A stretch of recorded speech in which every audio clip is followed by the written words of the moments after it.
co-moderating with me. This is, I think we're at 14th in our ongoing community conversation series, and glad to have everyone. We'd actually checked the numbers, and we're at over 2,000 people that have participated in all of our sessions since the pandemic and closures all started. This week we are tackling planning for an uncertain future with the more catchy title name of Throw Out Your Plans, which I'm sure many of you are thinking you need to do or should do. But we're going to talk about what really to do with your plans if you have them. We have a poll that's running. I'm going to let running for a couple more minutes here in terms of where you are with your current strategic plan or your strategic plan in terms of how old it is. So we will get, we'll share those results. So I want to start off by saying, you know, this, I guess I first should say, you know, Zoo Advisors is spent the last 10 years working on strategic planning, doing all kinds of planning efforts. And so we are plan believers and plan evangelists, if you will. But now is not the time to be flying blind without a plan. And whether you have a current strategic plan or you're working on some sort of action plan, we believe it's really critical to have some guidance in terms of what's going to get you from here to the future. And we're really going to talk about that more from a longer term viewpoint. I know many of you, if not all of you, are chin deep in dealing with masks and social distancing and staying 6 feet apart and cash flow issues, which are all critical. But we also want to look a bit beyond that to what the world is going to look like and what we have defined as the new tomorrow. That's probably into 2021 and beyond. And study after study has shown that those that do planning now are going to be much more well-positioned for what happens post-crisis and coming out on the other side, and whatever that may look like, it's going to be very different than what it is today. So with that, and you know, this just reinforces kind of this lack of a plan only exacerbates disorientation during this confusing session. One of the themes that we're going to touch on over and over again here is to this idea of thinking broadly and deeply and taking a long-term view. I know we're all in the midst of this crisis, but it's going to be really important to take that longer-term view to see what the world will look like post COVID.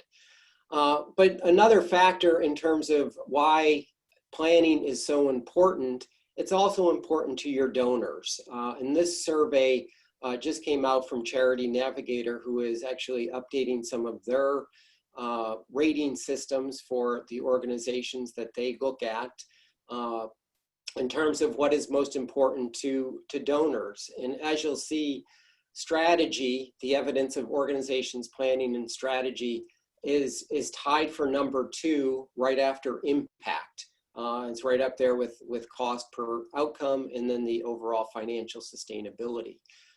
So as you're looking to the donor community to support you and get you through these times and beyond, having that strategy and having a clear plan and a clear vision is going to be even more important for you as you look ahead.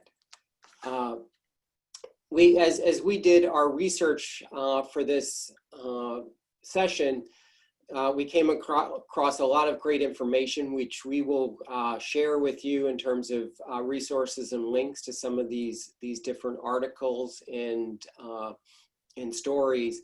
But I thought this was a really good quote to really capture how to think about planning, and think about it like an undertow, and what you do in an undertow, and don't ignore it, don't fight it head on, but keep your head up and find a way to swim to the side.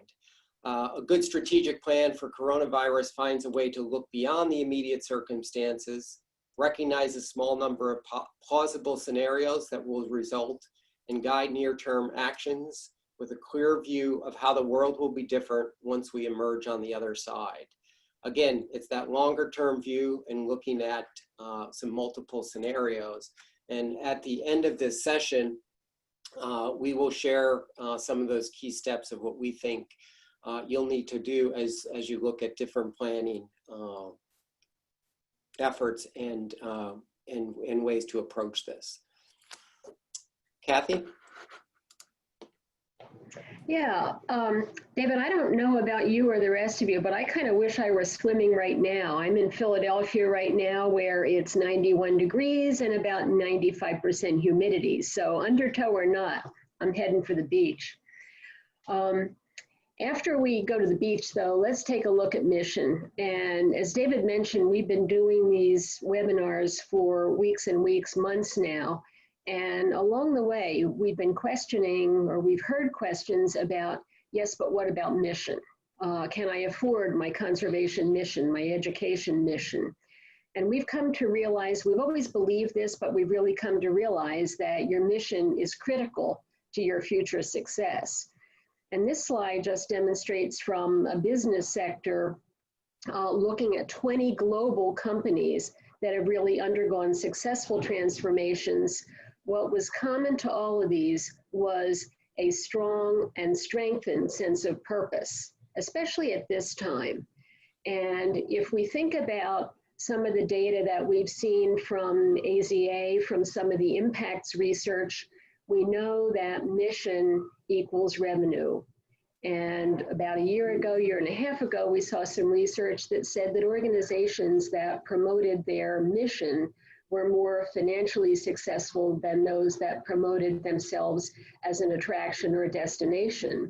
This is so true for zoos. And if you think about it, it really rings true now when people aren't traveling, they're reluctant to travel, and we're facing lots of competition from the beach and other places. It's our mission that can potentially save us, or at least give us a greater sense of purpose. So if we take another look at missions, we have 3 examples here that are just happen to be mission statements from our 3 panelists today. First is the Buffalo Zoo's Building Community, Creating Connections, Saving Wildlife. They created this one with us. It's to the point. It says exactly what they wanted. And if you think about it, it's cold in Buffalo a lot of the time, so they want a mission that they can be short and snappy and get them back inside. The Aquarium of Niagara, with our community and partners, we celebrate our natural wonders and inspire people to make a difference for aquatic life. If you're in Niagara Falls, New York, and you don't talk about natural wonders and your partners, you're missing the boat here. So this one especially recognizes their natural wonders. Up in Toronto, Dolf and his team were really intent on getting their conservation science mission front and center of this, and using strong language to fight extinction. So these 3 organizations have definitely kept their mission front and center. And we're going to now introduce them and talk a little bit more about some topics that have faced them as they've been doing their strategic planning and adopting their strategic plan. Dolf Dejong from Toronto Zoo, Gary Sidall, the Aquarium of Niagara, as I mentioned, up in New York State, and Norah Fletchall, another New Yorker, Western New Yorker from Buffalo Zoo. These 3 folks have recently completed strategic plans in the last year and a half or so, and are now faced with the question, is this still relevant? What do we do now? So we're just going to start with a question about, is your plan relevant? Are you sticking with your plans, or throwing them out the window, what kinds of changes, or how are you thinking about it? Dolf, do you want to jump in first, or anybody else?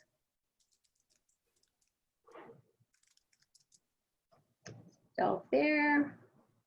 Rookie move. Good afternoon, everyone. Hey. Yeah, thank you. It's been really interesting for us. We had our strategic plan approved by the board in the last weekend of February, and I think one of the interesting things that's happened for us is and a compliment to our friends at Zoo Advisors and a lot of the people on this call who participated in that process.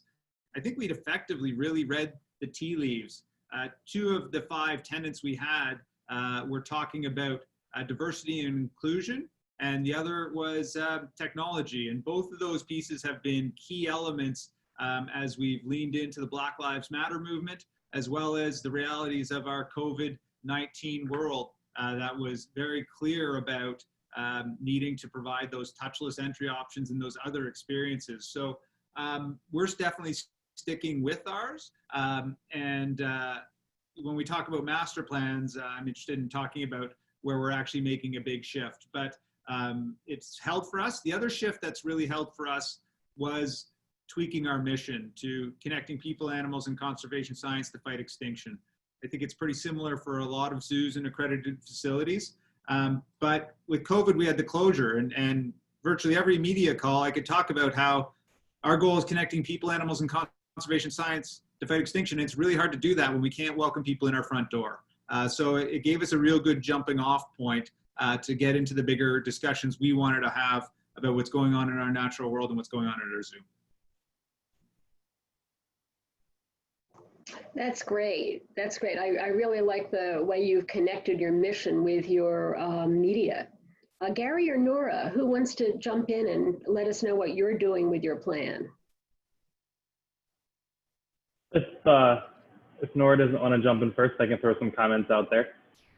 Go for it, Gary. Excellent. I know we've got this whole Great Lakes thing covered pretty well on this call today. I like it. So, you know, similar to Dolf, we had approved our strategic plan just shortly ahead of the pandemic, which we're almost positive there was no correlation. So we will not take responsibility for that. However, we've actually been using our plan as sort of the pathway back to normal. Through all of this, I think it was easy for everyone to kind of crawl under a rock or hide in their shell.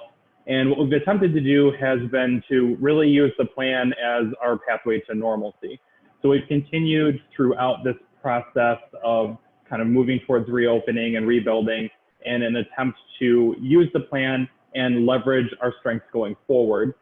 Since we were really beginning the action planning process at the time that the pandemic really took off, it didn't necessarily hinder us too much. It allowed us to actually kind of pivot our action planning in a way that made sense based on the current environment and current situations. I would say that the biggest impact we've had with regards to the goals of strategic planning are probably around the financial availability of resources. So, you know, there are some things that we would have liked to have probably done a little quicker, a little sooner, and we may have had to span some of those things out. So, for example, looking at things like branding or expanding our staff presence out in the field, we may not be able to take on all of those things at once, like our original plan, but we may have to phase those out over the course of a couple of fiscal years. So I think that from my perspective, the fact that we just approved the plan, that we hadn't gone too far down the rabbit hole with it, it actually put us in a position to be pretty successful pivoting early in the process. So I don't see us changing a whole lot of that plan, more so than just thinking a little differently about how we might phase it, particularly with those heavier lifts in regards to finances. Thanks, Gary. Let's go down the highway a little bit and visit Norah in Buffalo. Good afternoon, everyone. Welcome to Buffalo, New York, and to Niagara Falls, New York, and to Toronto, Canada, where I think the heat index today in Buffalo was about 96 degrees. We're dying up here. We're not used to this at all. But having said that, I think for those of us here at the Buffalo Zoo and in Buffalo, New York, our strategic plan was approved in early 2019, and we were literally 1 week away from our first master planning session, which David and Kathy are involved in, when everything shut down.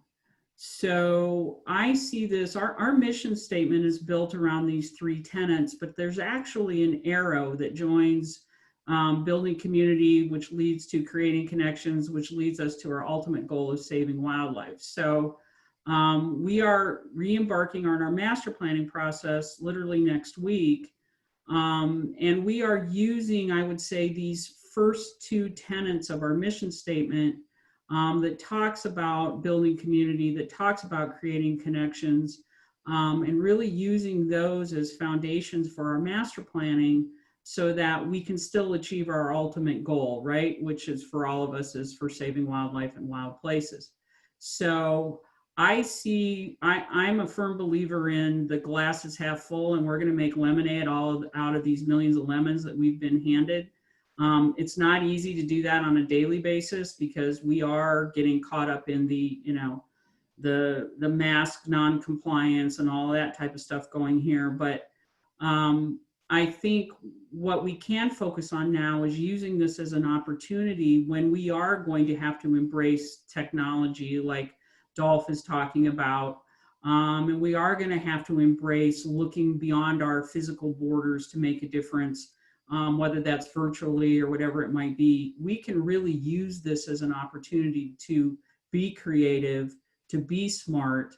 Buffalo is a city of entrepreneurs. It's a city of the long history of being on the leading edge of doing things better in a different way. And so we're going to use that to capitalize on that in this new reality and really try to develop a master plan and achieve our strategic plan in a way that is both visionary, but it also recognizes the financial realities and those types of things. So what at first might have seemed to be a devastating effect of the pandemic, I think is an opportunity, but it's an opportunity that we need to capitalize in our environment rather quickly. So that's why we are trying to light a fire around getting our plan moving forward.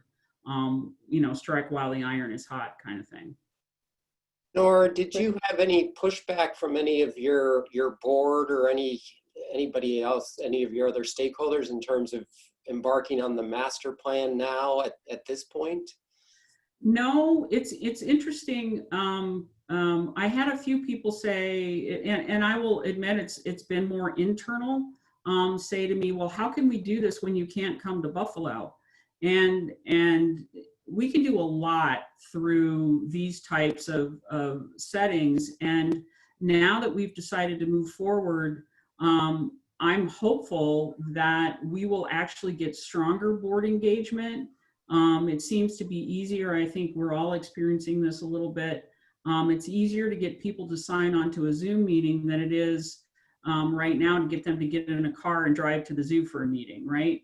So we haven't gotten pushback. I think it's critically important, though, that we frame these master planning discussions in such a way that people kind of understand the lane that we're in a little bit, also be able to dream, but also understand that, okay, for the next 5 to 10 to 15 years in Buffalo, we're going to be operating in this kind of an environment. And I think for us, we have, not only is it a master plan, it's also a business operations plan. And I can't emphasize that strongly enough for us. We have to figure out a way to financial viability in the long term. And the strategic plan and the pandemic all kind of coming together at the same time in Buffalo really, really, really emphasizes the need to do that. So again, we're trying to use this as a way to motivate and engage our board to help us through this process. Great, thanks, Norah. And Dolf, I know you're also looking at master planning, and how do you see, kind of from a timing perspective, and how do you even see the master planning changing because of the current situation we're in? Yeah, we've taken a big step back. We'd set those funds aside, and to Nora's point, when you're looking at potentially cost constraints and other measures that some people view as even a little bit draconian, how do you wrap your head around making that investment? And for us, our plan isn't that old, but when we looked really hard at it and we looked at what the next few years look like, we realized that, you know, what building a zoo looks like in the post-COVID world is actually going to be different. We can't count on the assumptions of these massive volume days. So us stepping back to more of a scalable boutique experience with a greater emphasis on community gatherings over 18 hours of the day instead of 8 became a huge part of our thinking. So we're very much wrestling with that and looking at the ways we come up with a master plan light that actually delays a lot of the details that we often see in plans. We start getting some of those drawings and starts rethinking our site as a whole with an eye towards guest experience, mission-driven activities, and our hidden zoo going extinct, as well as cost containment and scalability. Great, thanks. Gary, I know you have some construction already underway, I believe, and kind of where are you with some of your capital projects and then some of that facility planning, and are you seeing any changes to that? Sure. So obviously, as you know, as you were part of our strategic plan, master planning is the next big step for us. That's kind of goal one, step one is to initiate the master planning process. To your comment about our existing construction, there were obviously some challenges around that during the period where New York was really shut down. We did receive designation from the governor's office to permit the continuance of work throughout. However, a lot of these specialty materials that are typically acquired as part of an animal enclosure, animal habitat, we had a delay in the ability to receive those materials, as well as just labor in general. Even though we had the ability to continue work on the project, not all contractors were 100% willing to do so. So we had to kind of pivot a little bit there. We lost about 3 months on our construction schedule, but this was the third of a series of projects that would kind of enhance the facility. So as we go forward, we're definitely kind of conscious of and thinking about how master planning and the thought process behind exhibits is going to change. And that's really picking up on what Dolf just said. I will tell you, I can think of no worse time to be opening an interactive touch pool habitat than the middle of a global pandemic, but we're working through those challenges as we speak. But I think that going forward, I completely agree with what Dolf is saying. It's really going to change the way that we think about visitors interacting and moving through spaces, especially as an indoor facility. Yeah, great, thanks. If I could just grab that, David, Gary's point is so bang on, and I want to run back to the notion of our hidden zoo going extinct. You know, we do all this conservation work, you know, as far as endangered species breeding. It's often kind of tucked away or across the road, and I think that's part of the experience that we've always dreamed of bringing over, but this is going to force us to really more aggressively pursue that and find ways to address animal welfare, but get that mission-driven material out front, because in a lot of cases those are heated facilities. So it's fun to talk about it being 34 degrees Celsius now, but it wasn't that long ago. The first week of May, we had 4 centimeters of snow. So that seasonality and getting those other pieces out there to address that, to again flatten that curve we all know so well of off-season, on-season visitation. Great, thanks. Dolf, I'm going to pick up on a comment that you made about kind of the community gathering piece, and I think the overall importance of community, because not only are we dealing with the pandemic, we are also dealing with a time of social, this social equity question, social justice, and really trying to engage better with our communities. What are you seeing, or what would you see maybe as part of any of your planning processes that helps to address that? Yeah, in some ways, it looks a lot similar to what you've seen in the past with some different labels on it. You know, we're looking at our new front entry. We call it a conservation campus or a community conservation campus concept. And those classrooms are also meant to be used for new Canadian settlement groups as gathering places for Boy Scouts, Girl Scouts. You know, could they be pop-up seasonal libraries or opportunities for things like Penguin Share, which is a program we have up here, Penguin Drops, where you have food share programs that come in. And how do you bring together more elements of society, and particularly folks who have largely been excluded from our zoo narrative because of the cost of getting in? How do you actually bring them to your front door and work with those groups directly to get folks into your door who have never been.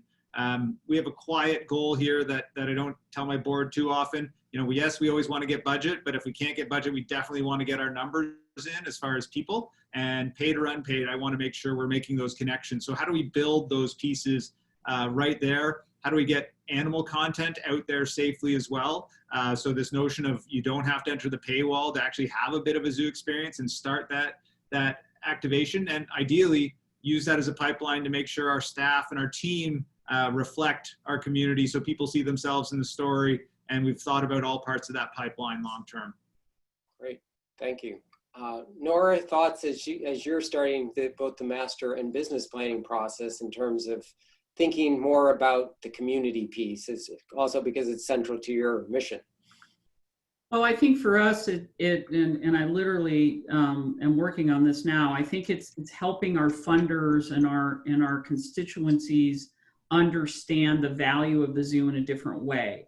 Like Dolf said, you know, opening up the zoo to more opportunities for partnerships that in the past may have thought to have been, you know, not part of our mission fit. I think we all need to really understand that we have to be super flexible and very adaptable and entrepreneurial and willing to change on a moment's notice.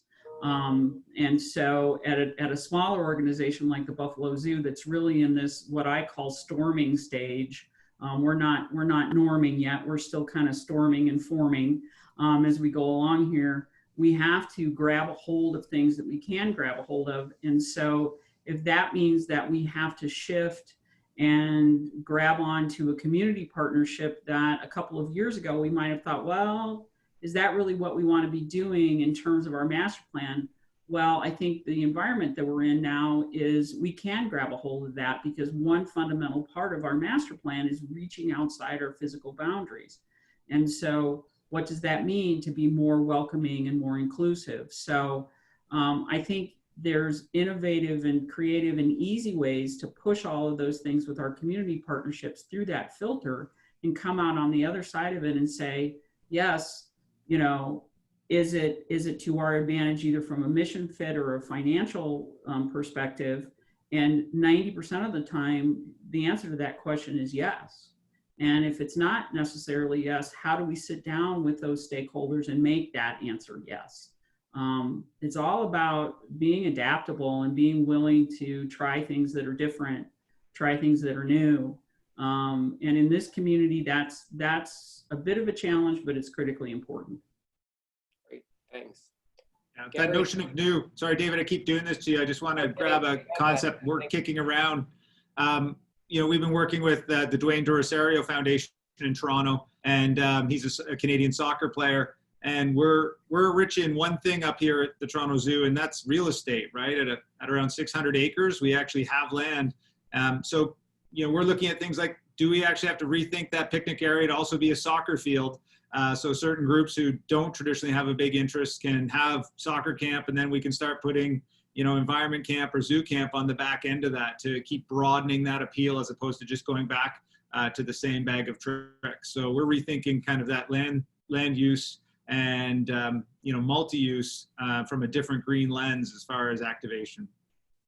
And if I could just say, David, you know, we have the exact opposite. We're 24 acres. And so we you know, I give my eye teeth to be able to say I can, you know, turn a picnic area into a soccer field. But so we have to look at it from the how do we maximize the use of the space we have, and that lends itself for us, I think, more to more outside partnerships and, you know, what's the best way to do X, Y, Z when we have a limited amount of space, and also overcoming, and for those of you that run institutions that are a little bit older, we have a lot of structures on our site that are historically designated.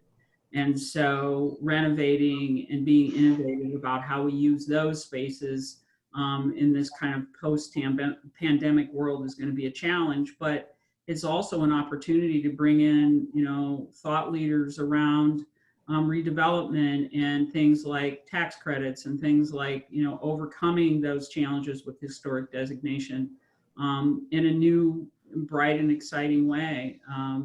So I think again, it's just looking at your situation and using the resources that you have to your advantage.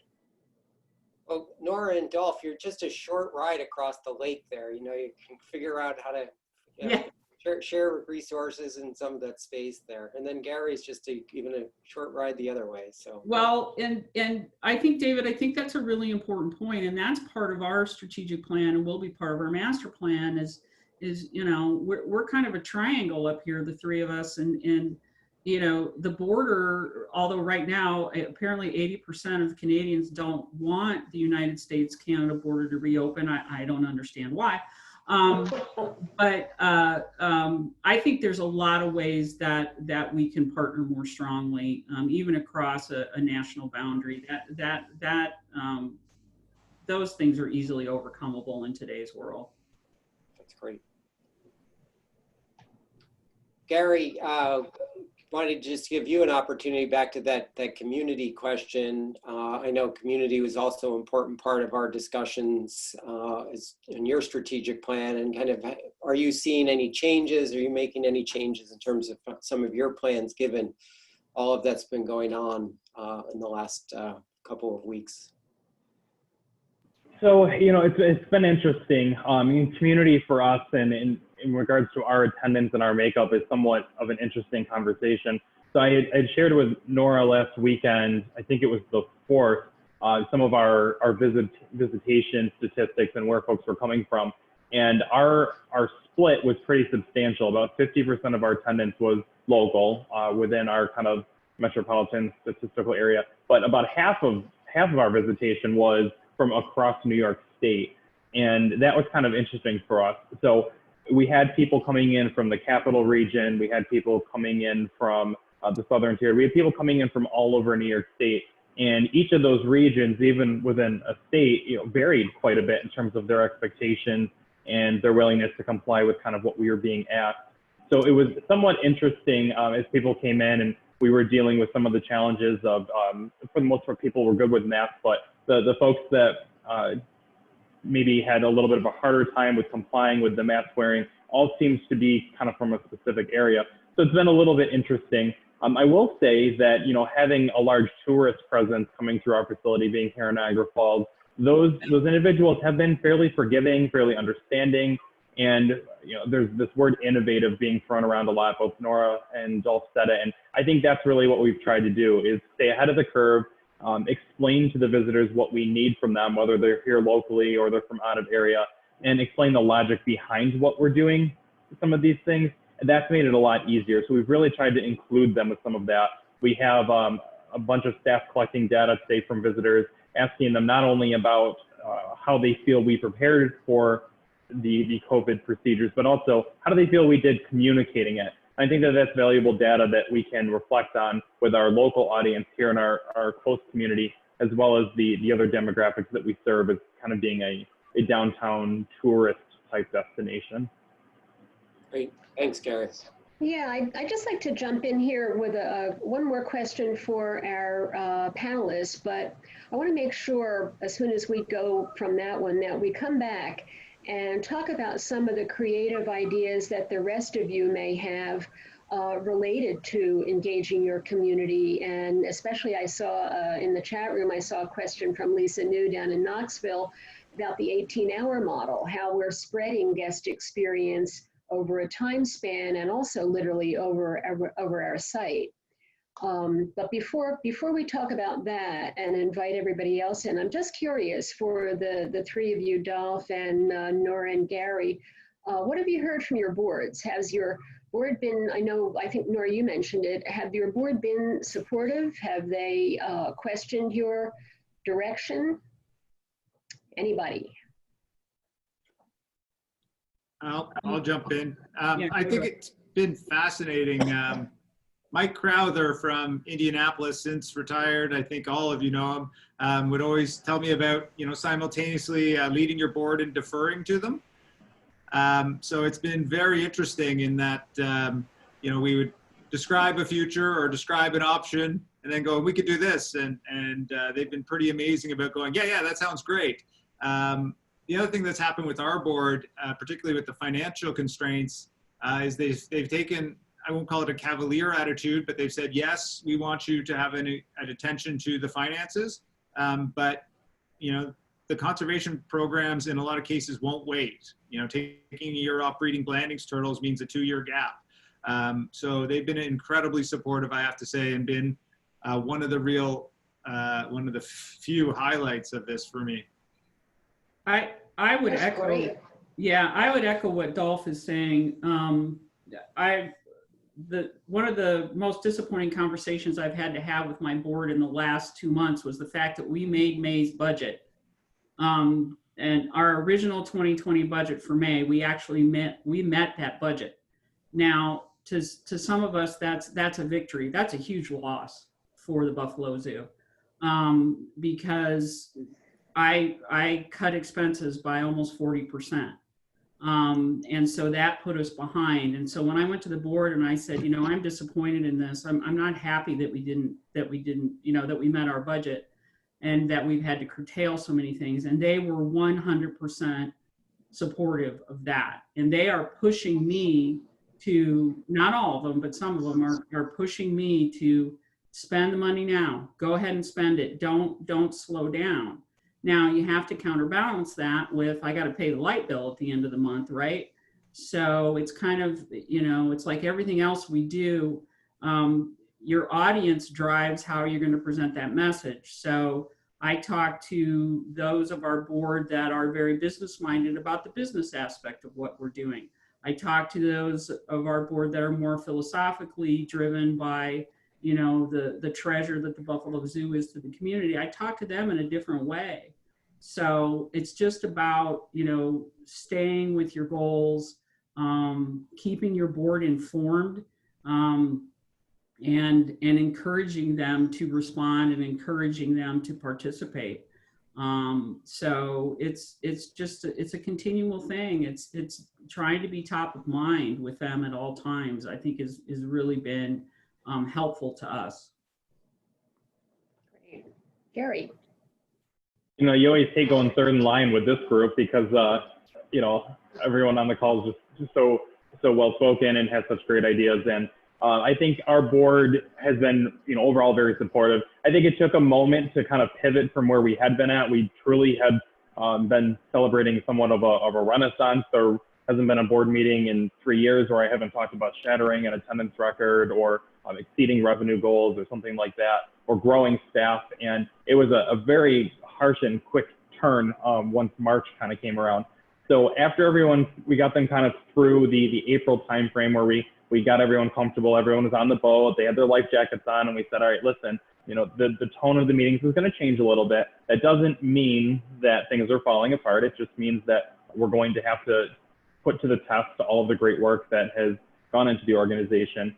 We've done a lot with keeping the board engaged and informed, just like Norah said. I think it's important to be kind of transparent with them. We actually had a directive from our board chair that each of our trustees needed to, within a 30-day period of reopening, be physically on site and walk through the facility through the lens of a guest, but also walk through with myself or some other senior team members in order just to point out some of the challenges, to talk about points of triumph, other areas where we might have some missed opportunities, and that has been wonderful. I haven't had much face time with any of our board members since March, and as they've slowly begun to trickle in with our reopening last week, having that opportunity to connect with them in kind of a boots on the ground way has been fantastic. It's one thing to explain a challenge over the phone or in an email, but when they're standing in front of everyone and we're talking about some challenges we've had or some really great things we've been able to overcome, their reaction to it has been incredibly encouraging.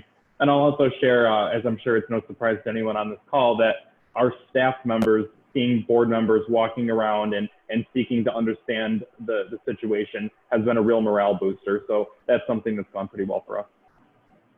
That's great. So David, do we have time for some questions from participants? And do we want to go back to the question that Lisa asked? Yeah, why don't we take some questions or comments from any of the participants in terms of what you're seeing or doing with your your own strategic plans. Renee, I see you made a comment in terms of what Houston's doing with their plan. Would you like to share that share anything else? Well, I think it's an interesting thing. Our board chair is very excited about how we were able to kind of use the plan for 3 solid years, and Lee was very good about keeping it sort of at the center of everything. But now it is a challenge to report on it, and it's sort of cumbersome because it's a big document. So we've actually looked at ways to really edit it down and really relying on those leaders that have been a part of this process to help us streamline it, simplify it, and have it complement everything that's already going on. And we're still in that process. So anybody else that's kind of there where they had a plan and they're now evolving it, we'd love to chat more and hear about what you're doing. But the board is very set on making sure we still have something.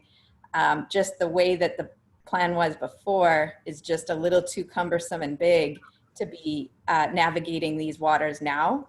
So we're just trying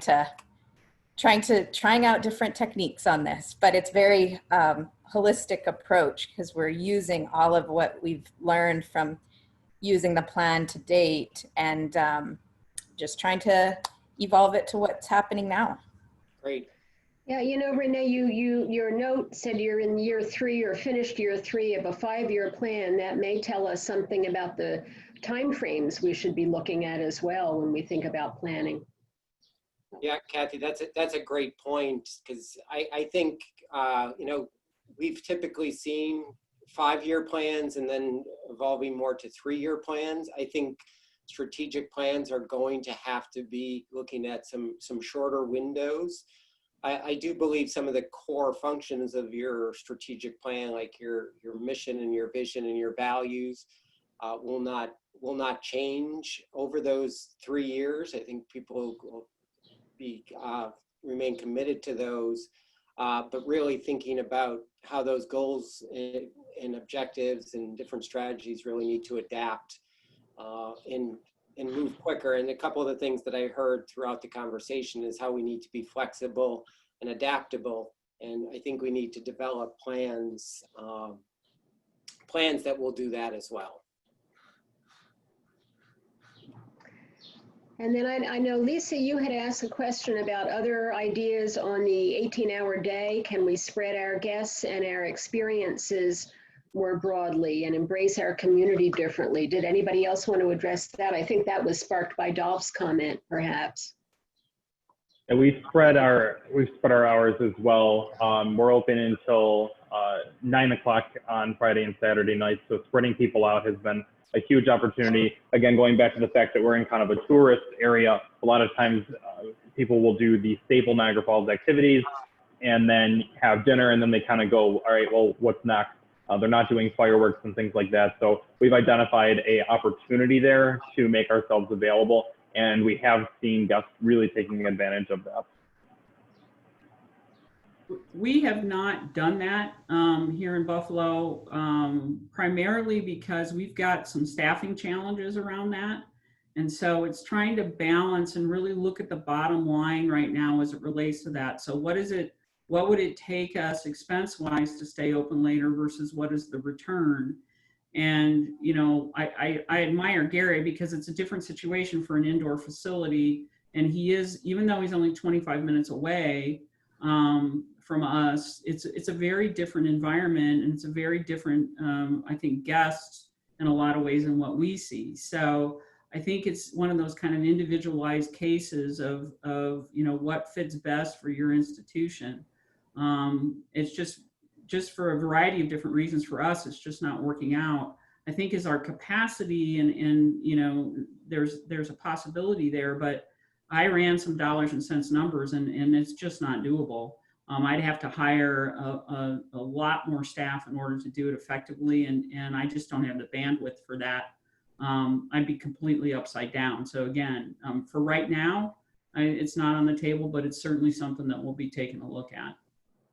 I think that's a good segue into some of what we're seeing as some of the next steps of, or how you really look at planning.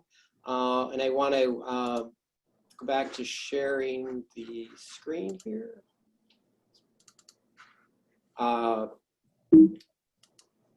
And looking at planning for uncertainty. First, I just want to share the poll results in terms of where people are currently with the strategic plan, or where their plans are. It looks like about half of you have a plan that's over 3 years old.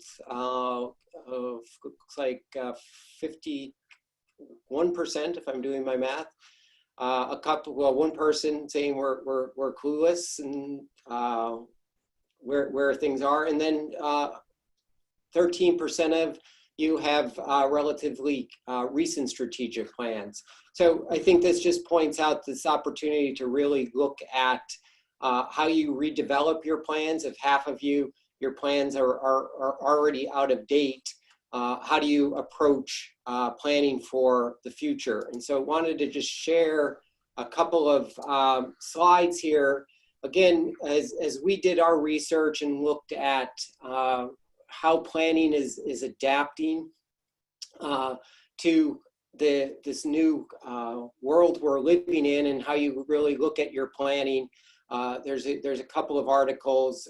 This one was some steps from Harvard Business Review in terms of breaking it down into 4 steps. And one is envisioning your future, and goes back to that first thing that we said is taking that longer term look of where you want to be. And I think an example of this is like moving to that 18-hour campus as opposed to more of the 8 or 10-hour campus. How do you really expand what that looks like? It could be what you're doing from an education standpoint, you know, that you're going to turn much more from more to a virtual education offering, and what that looks like. That future is going to be different for all of you, but really first taking time to envision what that future looks like, developing a couple scenarios, but then looking at this idea of how do you walk back that future strategy to today, and what are those steps that you need to do now, even while you're going through these times of getting you best positioned for the other side. And, you know, looking at the education piece, what kind of technology do you have to implement? What does that back office look like? What are the people? Do you need different people or staff that are going to be able to implement? The third piece here is be constantly adapting and pivoting. If there's a word that we've heard 1,000 times over the last 4 months, it's pivot. And how do you continue to pivot and change? Zoos and aquariums aren't always the quickest at doing the pivoting. We become much more adaptable, which I think is a great thing, but we're gonna have to do things and make those changes quickly. And the last piece here is rallying your team around the vision and getting them bought in. I know, as we've said, you know, people are so in the thick of this crisis. I think sometimes people can look more negatively and be more pessimistic. But how do you look beyond that and say, you know, we're going to come out of this on the other side? And that's what I keep saying to myself and to others. You know, zoos are not going away. They may change and may look a little differently, but we are going to be here for the long term. And so how do you rally around that vision? Kathy, do you want to share anything before I go to the next slide? Yeah, just talking about the place of zoos and not going away. Some of the words we've heard in other webinars and in some of the research has been that zoos are healing places. Nature, we're talking about nature, safety, healing, and taking care of ourselves. And zoos are a great place to do this. They've always been seen as safe places to take your family in many ways. And now I think as we develop a more inclusive perspective as well, we can continue to be safe places and great places for people to explore nature. Yeah, I think zoos are so well positioned. We talked about the importance of mission and mission purpose-driven organizations succeeding. We are so focused on our mission. I think in terms of offering an outdoor venue, a place that's always been connected with the community, that is always, if you look at the data, more accessible to their community than many other cultural attractions. So there are a lot of things working in zoos and aquariums' favor that's going to position us well for the future. I think one other thing that I've learned from our colleagues over the past few months especially has been that our audience has changed. It is truly global now. And when we were talking with our panelists, especially about partners, our partners are global. And our audience can continue to be global as we embed and embrace online learning and online interaction much better than we have been. The last thing I'd like to leave you with is, here are a couple of steps to really look at how do you get started. If you go back to envisioning your future, we recommend creating a futures team. I'm sure many of you have put together crisis teams to react and to plan for reopening and working through this. But you also need to have a group that's also thinking that in that longer term. And so having that futures team in place and getting diverse voices also at the table is important. The second piece is really looking at your model, the business model, your operations model, your program model, and how relevant is it and how does it have to change to become relevant in this new tomorrow?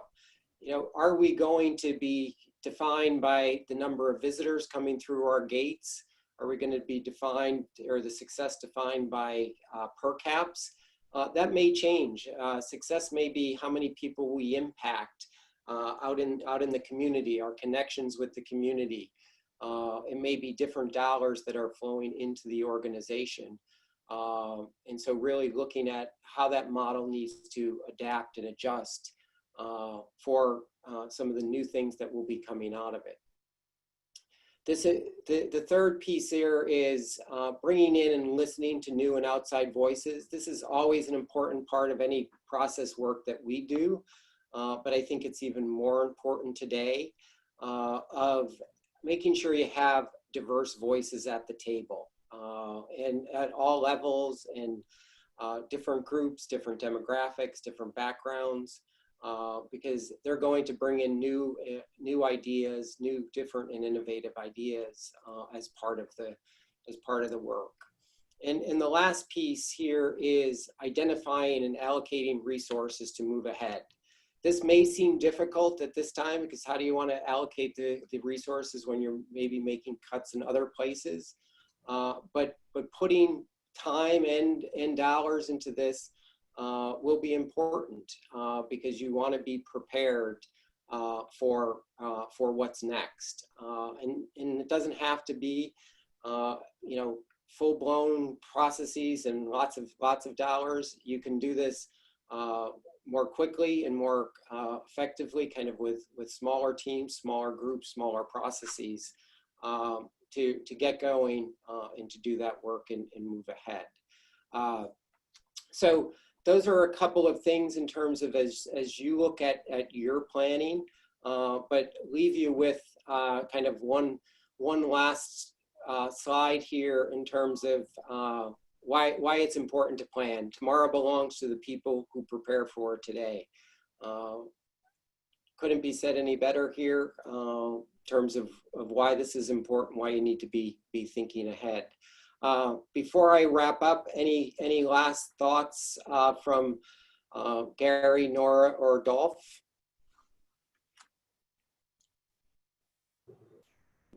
I think one of the things we've spent a lot of time talking about in Toronto is just, as we talk about these changes and bringing people along with us on this journey, that is a very new and different future. We talk a lot about celebrating past practices, but there's no going back. We're not reopening, we're reinventing ourselves. You guys have heard it all, I'm sure, but you know, that part of, I think, being successful is that change in our nomenclature and the change in expectation. And there's certainly some bumpy times ahead. You know, we're having a lot of discussions, you know, going back to where we start as a zoo, to the animals in our care and how we're deciding what that looks like. And I always enjoy these conversations, and thank you all for making the time to join us and making me think about these things a little bit more too. Thank you, Dolf. Really appreciate all of your comments and ideas. So we are continuing our series. We actually have 2 webinars next week. One, a special one in terms of managing liability and risk.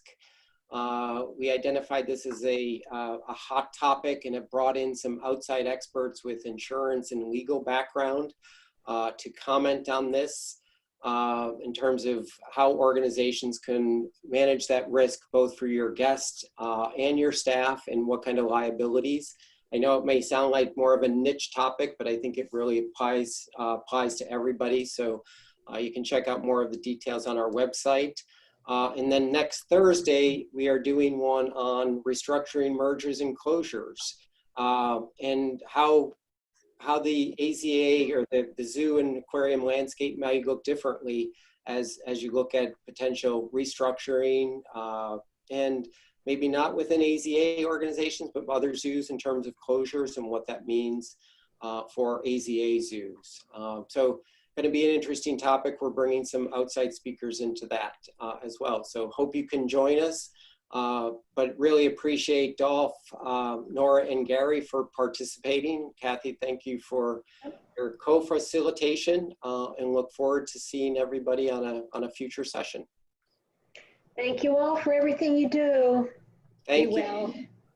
Have a great afternoon.